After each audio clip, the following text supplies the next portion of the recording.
Basic આ video start કરવા પાછળનું મારું રીઝન આ છે કે મોટા ભાગનો ટાઈમ છે ને હું જ્યારે એકલામાં મારી જાત હારે આવી રીતે હું વાત કરતી હોઉં ને ત્યારે છે ને કંઈક મને એવું લાગે છે કે હું સારી રીતે અને અલગ રીતે બોલું છું. મને એવું લાગે છે પણ એ વસ્તુ રેકોર્ડ ન થાય કેમ કે હું એકલી મારી જાત હારે શાંતિથી બેઠી બેઠી વાત કરતી હોઉં તો એ વસ્તુ કોઈ દિવસ રેકોર્ડ આમાં થવાની નથી. રેકોર્ડ કરવા માટે જે વિડીયો બનાવીએ આપણે એ વિડીયો એક ટાઈપનો રોલ પ્લે છે કે ત્યારે શબાના ન હોય પણ જે એને રોલ પ્લે કરવાનો હોય એ રીતનો એણે રોલ પ્લે કર્યો હોય. રિયાલિટી શબાનાની ક્યારે દેખાય કે શબાના જ્યારે એકલી બેઠી બેઠી પોતાની જાત હારે વાત કરતી હોય અથવા સોચતી હોય અથવા એના શબ્દો નીકળતા હોય ને એ બોલતી હોય તો એ વસ્તુ એ એનું original personality, original character, original reality.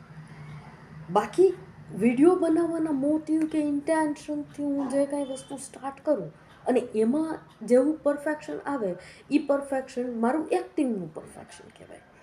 કે માની લો હું અહીંયા ડાન્સ કરું કે વંદે માતરમ વંદે માત, તો એ જે એક્સપ્રેશન અત્યારે નીકળે તો એ છે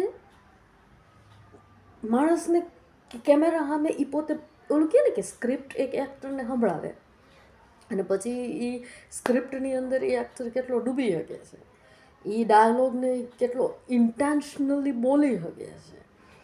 તો અને એની જેવા એના એક્સપ્રેશન, ફેશિયલ એક્સપ્રેશન, ઇમોશનલ, એના આંખોના એક્સપ્રેશન્સ, એના બોલવાનું, એની બોડી લેંગ્વેજ આખી બરાબર, જે કેરેક્ટર સોંપાણું હોય કે ડાયલોગ હોય તો એના આખા ઇમોશનને પકડી અને બોલે ઇન્સાન.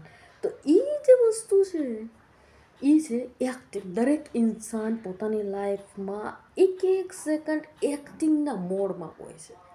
ઇન્સાનને ખુદને ખબર નથી હોતી. ઇન્સાન જ્યારે પોતે એકલો હોય અને એ પોતે એકલો પોતાની રીતે વાત કરે, પોતાની અંદર દેખતો હોય અથવા પોતાના ફ્યુચર વિશે કે પોતાની ખુદની વસ્તુ કે પોતાની ખુદની લાઈફ વિશે, સદંતર પોતાના વિશે જ ખાલી, તો ત્યારે જે નીકળે વસ્તુ એ ઇન્સાનની અંદરથી એ છે એની રિયલ પર્સનાલિટી. આ વિડીયો મેં સ્ટાર્ટ એટલે મને ખબર લાંબા વિડીયો કોઈ મારું દેખતું નથી બરાબર, મારા યુટ્યુબની અંદર એ કોઈ વ્યુઅર્સ દેખવાવાળા છે નહીં. બનાવવું તો મારે છોટો વિડીયો પપ્પા તમારી માટે બરાબર, પણ તમને હું નહીં મોકલું. આ મને ખબર આ વિડીયો લાંબો થઈ જાય બરાબર, મારે કંઈક રમૂજી માયલો ને કોમેડી માયલો વિડીયો બનાવો તો છોટો એવો મેં કીધું હું તમને મોકલીશ બરાબર. પણ એ હવે હું અત્યારે છોટા વિડીયોની જગ્યાએ હું ફિલોસોફીમાં કરી ગઈ. મને ખબર છે હું તમને નહીં મોકલું આ વિડીયો, પણ તમને ખબર છે આ બધું બી તમે કરી રહ્યા છો. મને ખબર છે મારી અંદર આખા તમે હલાવી રહ્યા છો મને બરાબર છે. તો મેં એનું સોચ્યું હું કે છે ને હું એકલી બેઠી બેઠી જે વાત કરતી હોઉં ને મારી જાત હારે એને મેં કોઈ દિવસ દેખ્યું નથી. તો હું એ વસ્તુને રેકોર્ડ કરું અને રેકોર્ડ કરી અને પછી છે ને યુટ્યુબ ઉપર ઠોકી દઉં. એ બને મારો સોશિયલ મીડિયા પ્લેટફોર્મનો કે માણસોનો સ્ટેજ ફિયર હોય, સોશિયલ એન્ઝાયટી હોય એ બી દૂર થઈ જાય. મેં કીધું બરાબર, એક ટાઈપની મારી હિંમત ખુલે. મને વિચાર આવ્યો અત્યારે હું શોધતી હતી કે મેં કીધું એક સેકન્ડ ઉભા રહો. મેં સોચ્યું અત્યારે ઘણા બધા વિચાર આવતા હતા પણ આ મેન વિચાર મને આવ્યો કે લાઈફમાં દરેક તબક્કે ઇન્સાન એકલું જ છે.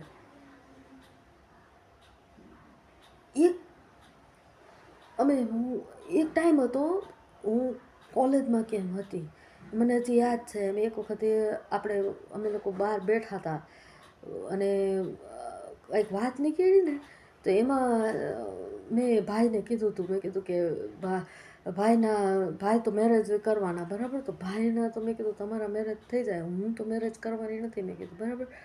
તો મેં કીધું હું તો લાઈફમાં મેં કીધું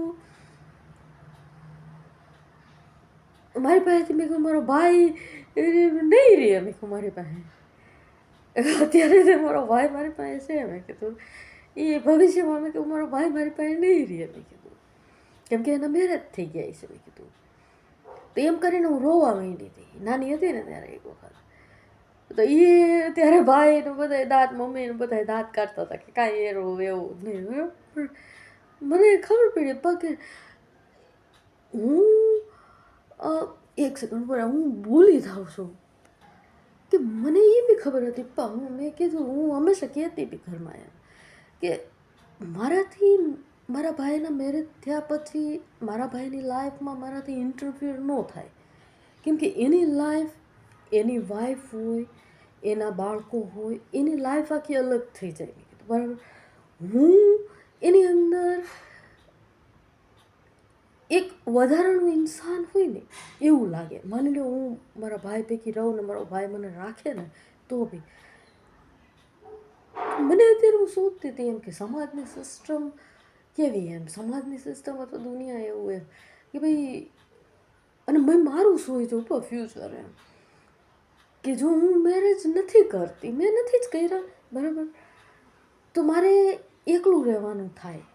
હું ક્યારેય મારા ભાઈની લાઈફ આરે જોઈન્ટ ન થઈ શકું. મારો ભાઈ ને એની વાઈફ, એના બાળકો જે એક ઘરમાં રહેતા હોય બરાબર, તો ન્યા એની ભેગી હું એની બેન તરીકે અને એના બાળકોની ફઈ તરીકે, એની પત્નીની નણંદ તરીકે, અને હું એટલે ટૂંકમાં એવી રીતે હું લાઈફ ટાઈમ મારા ભાઈ ભેગી ન રહી શકું. એ મારા ભાઈ ઉપર ડબલ બોજ કહેવાય.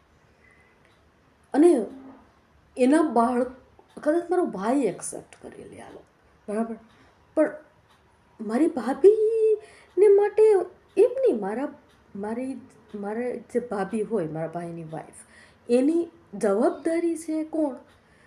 એની જવાબદારી ખાલી મમ્મી પપ્પા પૂરતી સીમિત છે.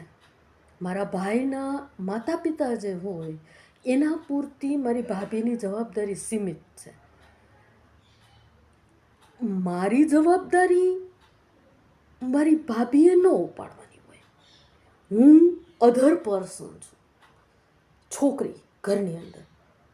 હું છોકરો હોત તો વસ્તુ અલગ હોત કે મારી બી વાઈફ હોત બરાબર, અને એ હું દૂસરો દેર હોત કે હું જેઠ હોત બરાબર, મારા ભાઈનો નાનો ભાઈ કે મારા ભાઈનો મોટો ભાઈ હું હોત, ગમે એ કુદ બી બરાબર, તો મારી બી અલગ લાઈફ હોય, મારી વાઈફ હોય, મારા બાળકો હોય, એ બે ભાઈઓ, અમે બે આમાં અલગ રખડતા હોય ને અમારી બે ભાઈઓની વાઈફોને અમારે એ લોકોને જે દેરાણી જેઠાણી તરીકે કનેક્ટ થવું હોય ને એ લોકોને જોઈન્ટ થવું હોય ને કર્યા કરે એની રીતે. જેન્ટ્સનો ડિપાર્ટમેન્ટ આખો અલગ હોય ને લેડીઝનો ડિપાર્ટમેન્ટ આખો અલગ હોય એને જેવું બરાબર, કે એ લોકોને ભળે તો રહે ને ન ભળે તો. પણ હું છોકરી તરીકે તો મારી જવાબદારી મારી ભાભીએ ઉપાડવી એ એની માટે કમ્પલસરી નથી. મારી ભાભી માટેની કમ્પલસરી ફરજિયાત જે જરૂરિયાત છે, માણસ એમ કે જિંદગી માટે જીવવા માટે ફરજિયાત જરૂરિયાત એક તો પૈસા, પછી રોટી, કપડાં, મકાન બરાબર, તો આટલી કમ્પલસરી જરૂરિયાત છે, આટલી સુખ સુવિધાઓ. આજે મેં એમ કીધું હતું કે આપણને જે સુખ સુવિધાઓ જે ઇન્સાન પ્રોવાઈડ કરે એ ઇન્સાન છે આપણી માટે મહત્ત્વનું ઇન્સાન. અને એ ઇન્સાન જે આપણને આ એસી, કબાટ, આ બેડ, લક્ઝરી પાછળની આ બધી આપે છે એ છે પ્રેમ. અને એ છે એ ઇન્સાનનો પ્રેમ, અને એ ઇન્સાનને આપણે પ્રેમ કરવો જોઈએ. એ આપણી હકીકત છે, જરૂરિયાત છે આપણી. નહીં કે હું એમ કહું કે અહીંયાથી રોડ ઉપર કોઈ ઇન્સાન જતું હોય કે અથવા તો દૂસરું કોઈ આજુબાજુમાં જતું હોય એવા લોકોને હું પ્રેમ કરવા જાઉં, એવા લોકોને જરૂર પડે એવા લોકોના પક્ષ તાણવા જાઉં બરાબર. અને જે આ ઇન્સાન મને લક્ઝરી પ્રોવાઈડ કરે છે એ ઇન્સાનની ઉપર દેખવાનું નહીં કે એમ હું તો એ વસ્તુ ન હોવી જોઈએ. તો એવી રીતે મને ખબર પડી કે મારી ભાભી, મારી ભાઈની જે વાઈફ છે બરાબર, એની માટેની કમ્પલસરી જરૂરિયાત રોટી, કપડાં, મકાન, એમ એની ફરજ, કમ્પલસરી જરૂરિયાત, ફરજિયાત, કમ્પલસરી બરાબર, એની માટે એ છે મમ્મી પપ્પા તરફી એનું. નહીં કે હું મરજિયાતની કેટેગરીમાં આવું. ફેમિલીની અંદર મારા ભાઈના જ્યારે મેરેજ થાય છે ત્યારે મારી આવનાર ભાભી જે છે એના બાળકો બી જે છે, મારા ભાઈના બાળકો બી જે છે એની હું ફઈ થાઉં બરાબર. તો હું એ ફઈ તરીકે બી હું મરજિયાતની કેટેગરીમાં આવું. કે એના બાળકોને બી છે ને મને મારી તરફ એટેન્શન દેવું હોય ને, મારી તરફ ધ્યાન દેવું હોય ને તો દે, બાકી એ ન દે. એ લોકો માટે એ કમ્પલસરી નથી. માની લ્યો એક તબક્કે મારી ભાભી અને મારા ભાઈના બાળકો એ લોકો મારી તરફ, એટલે ટૂંકમાં મારા ભાઈનો જે પરિવાર છે એ મારી તરફ ધ્યાન ન દે, એક ટાઈમે મને સાઈડમાં ધકેલી દે, તો એ એમની મરજી કહેવાય, એમની પોતાની ઈચ્છા કહેવાય, એમની પોતાની વિલ, એમની અંદરની જે માણસ એમ કે આપણે આત્માની શક્તિ, તો એ એની અંદરની આત્માની શક્તિને અનુસરતા હોય, એમની ઈચ્છા શક્તિને અનુસરતા હોય. એમાં કોઈ અન્યાય નથી, કેમ કે એ મરજિયાત વસ્તુ છે. તમે અત્યારે એમની કોઈ ઇન્સાનને પોતાને અત્યારે કોઈ શોખ થાય કે મીઠાઈ ખાવી છે, મીઠાઈ ખાવી એની મરજીની વાત છે, એ કમ્પલસરી નીડ જરૂરિયાત નથી. પણ બપોર થાય આ 12 વાગે એટલે દાળ ભાત શાક રોટલી ખાવા એ શરીરની જરૂરિયાત છે, નહીંતર શરીરનો એનર્જી લોસ થઈ જાય. કમ્પલસરી છે કે શરીરને ટકાવી રાખવા માટે તમારે દાળ ભાત શાક રોટલી અથવા કોઈ પણ ખોરાક, જો તમે ઠંડા પ્રદેશોમાં રહેતા હો તો તમે ઓલા માંસ ને આ ને તે ને મછલી ને એવું બધું ખાઓ. તમે વરસાદી પ્રદેશમાં રહેતા હો તો એ પ્રકારનો તમારો ખોરાક હોય. તમે નોર્મલ રહેતા હો અહીંયા આગળ તો વિષુવવૃત્તીય પ્રદેશમાં, બરાબર, નોર્મલ સમતાપી પ્રદેશમાં રહેતા હો તો તમારો દાળ ભાત શાક રોટલી તમારો ખોરાક હોય. પંજાબી હો તો તમે પંજાબી ખાતા હો, તમે સાઉથ ઇન્ડિયન હો તો તમે ઢોસા ઇડલી ખાઓ. તો ખોરાક એ જરૂરિયાત છે. પણ અધર વસ્તુઓ છે કે સ્વીટ, નમકીન, આઈસ્ક્રીમ, કોલ્ડ ડ્રિંક્સ, એ મરજિયાત છે. તો હું સબાના મેટર આપણા ફેમિલીની અંદર હું પોતે મારા ભાઈના મેરેજ પછી હું સ્વીટ, કોલ્ડ ડ્રિંક્સ, નમકીન અને આઈસ્ક્રીમની કેટેગરીમાં આવું, મરજિયાતની કેટેગરી. કે મને લેવાની જો ઈચ્છા થાય ને, કે મને ખાવાની ઈચ્છા થાય ને ઇન્સાનને તો ખાય, બાકી ન ખાવાની ઈચ્છા થાય તો સામે પડ્યું હોય તો બી ધકેલે ઇન્સાન. મારી તરફ કોઈ ફરજ કોઈની ન બને, મારી તરફ મારા મમ્મી પપ્પાની હારે હું કનેક્ટેડ હોઉં, બાકી મારા ભાઈની લાઈફમાં મારાથી મારા ભાઈની લાઈફમાં હે હું આઈસ્ક્રીમ, નમકીન, ચોકલેટ અને સ્વીટ એવાની કેટેગરીમાં આવું, કે મારી કોઈ જરૂરત ન હોય મારા ભાઈની લાઈફમાં. આ રિયાલિટી એમ. તો હું વિચારતી હતી, મેં કીધું હું મારી લાઈફ કેવી રીતે કાઢીશ. મને એક તો કાંઈ આવડતું નથી. અત્યારે મેં કીધું પપ્પા મને સંભાળીને બેઠા છે, બરાબર છે, મને અહીંયા હાચવીને બેઠા છે, રાખીને, બરાબર. બાકી મેં કીધું, અને પપ્પા મમ્મીની જવાબદારી બી ભાઈ તરફથી થાય. પપ્પા મમ્મી બી કાંઈ મને પકડીને બેહી ન હોગે. પપ્પા મમ્મીની જવાબદારી બી એના સન તરફથી, કારણ કે એના સનનો આખો પરિવાર ને એ લોકો બધા જોઈન્ટ હોય. હું જે છું એ ના પપ્પા મમ્મી ભેગી બી ચોંટીને વળગીને, એટલે જ્યાં હું રહું ને ત્યાં ચોંટીને રહેતી હોઉં ને એવું લાગે. હું એક ટાઈપની ચોંટું પ્રજાતિમાં ખપું. જો હું પપ્પા મમ્મી ભેગી બી લાઈફ ટાઈમ જોઈન્ટ થઈને રહું છું ને, પ્રેમ એટલો ઇન્ટેન્સ હોય, ભલે મમ્મી પપ્પા બી રાખતા હોય ને હું બી, મારો બી પ્રેમ એટલો ઇન્ટેન્સ હોય, મમ્મી પપ્પાનો પ્રેમ બી એટલો ઇન્ટેન્સ હોય, પણ તું બી એક ટાઈમ એવો આવે કે જ્યારે છે ને હું એક એવી પ્રજાતિમાં ખપું કે જે છે ને જેને ફરજિયાત જેનો બોજ ઉપાડવો પડતો, એને લઈને છે ને કોઈ લાઈફ ટાઈમ ખુશી ન અનુભવી શકે, અથવા એને લઈને કોઈ લાઈફ ટાઈમ એટલું સેટિસ્ફેક્શન બી પોતાની અંદર ન લઈ શકે કે ભાઈ આ અમારી ફરજ છે, બરાબર, અને ફરજિયાત છે એટલે અમે કરીએ. માની લો કોઈ વસ્તુ કરવી પડતી હોય ઇન્સાનને, તો ક્યારેક એનું નિરાકરણ, કોઈ સોલ્યુશન ન મળતું હોય તો ઇન્સાન એવી રીતે પોતાની જાતને કોન્સોલ કરે કે ભાઈ જે આ વસ્તુ છે એ ફરજિયાત છે એટલે હવે આમાં કર્યા સિવાય કાંઈ છૂટકો નથી. માણસ તો કોઈકને ઓપરેશન કરાવવું પડે, બરાબર, કોઈકને હૃદયની બીમારી હોય કે કાંઈ, બરાબર, ડૉક્ટરે કીધું હોય કે બાયપાસ તમારે ક્લોટ થઈ ગયો, ફરજિયાત એને ઓલું સ્ટેન્ટ ને એવું મુકાવવા પડે. તો એ ઇન્સાન એટલો સધિયારો એને હોય કે ભાઈ મારી નળીઓમાં ક્લોટ થઈ ગયો તો મારી પાસે સર્જરી સિવાય કોઈ ઓપ્શન નહોતો, મારી પાસે ફરજિયાત સર્જરી કરાવવી પડી હોય, દુઃખ લેવું પડ્યું હોય, પેઇનમાંથી પસાર થવું પડ્યું હોય, તો બી એ ઇન્સાનની પેઇન દેખાય નહીં, દર્દ દેખાય નહીં, દુઃખ દેખાય નહીં. કેમ કે એને કોન્સોલ, એને લોજિકલ એને આન્સર મળી ગયો હોય. મારા કેસમાં શું થાય કે મારા મમ્મી પપ્પાને બી કોઈ લોજિકલ આન્સર ન મળે. ન મારા ભાઈ ભાભીને કોઈ લોજિકલ આન્સર મળે, ન મારા ભાઈ ભાભીના બાળકોને કોઈ લોજિકલ આન્સર મળે. એ લોકોના હાર્ટને સેટિસ્ફેક્શન થાય એવું કોઈ લોજિકલ આન્સર એ લોકો જવાબદારી ઉપાડ્યા પછી બી ગોતી ન શકે કે ભાઈ આ અમારી ફરજ છે એમ બી ન કહી શકે. કેમ કે એમાં બી એને ડિસસેટિસ્ફેક્શન રહે કે ભાઈ આ ક્યાં અમારી ફરજ છે, ભાઈ આ માથે પડીએ વગર કામના, આણે મેરેજ ન કર્યા, આણે કારકિર્દી ન કરીને વગર કામની એને પ્રેમના નામે અમને ચોંટીને બેઠી, એટલે ફરજિયાત છે ને અમારે લોકોને આને ઉપાડ્યા વગર છૂટકો નથી. ક્યાંય જવું હોય તો બી આને લઈને જવું પડે, ક્યાં આને ધ્યાન રાખવું પડે, લાઈફ ટાઈમ આને કરવું પડે. યાર એને કાંઈ કર્યું નહીં, હવે અમારે ઉપાડવું પડે છે. હવે એમાં અમે શું કરીએ એની અંદર? અમારે કરવું તો શું કરવું, ક્યાં જવું? તો મારા કારણે આખા ફેમિલીમાં ડિસસેટિસ્ફેક્શન થાય. અને આ વસ્તુ મને ખબર પડી શું કામે ખબર છે? તો હોમિયોપેથી આપણે લીધી ને, બરાબર, તો એનાથી મને રાહત થઈ, બરાબર.